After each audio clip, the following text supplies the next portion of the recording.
কৌশলের নামে গুপ্ত রাজনীতি করেনি বিএনপি, মন্তব্য তারেক রহমান। গুম খুনের বিভীষিকা পেরিয়েছে দেশ।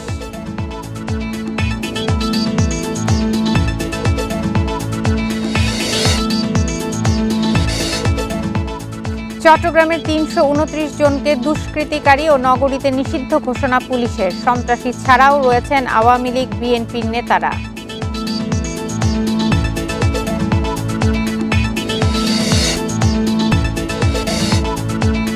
কুমিল্লা ৪ আসনে এনসিপির হাসানাত আব্দুল্লাহর মনোনয়ন বহাল। বাতিল বিএনপি প্রার্থীর ইসির শুনানিতে হট্টগোল।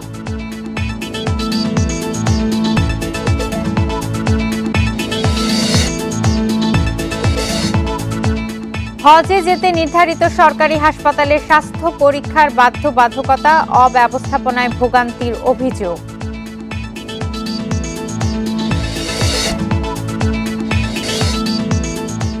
টাঙ্গাইলে বাড়তি দামে সার বিক্রির অভিযোগ, উৎপাদন খরচ বাড়ায় ফসল আবাদ নিয়ে শঙ্কায় কৃষক।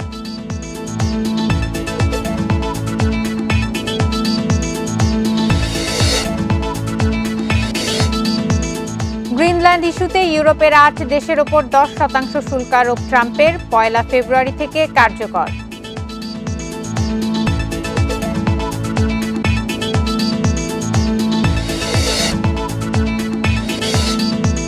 ভারতে টি-20 বিশ্বকাপ না খেলায় অনড় বিসিবি, আইসিসির সঙ্গে আলোচনা চালিয়ে যেতে সম্মতি।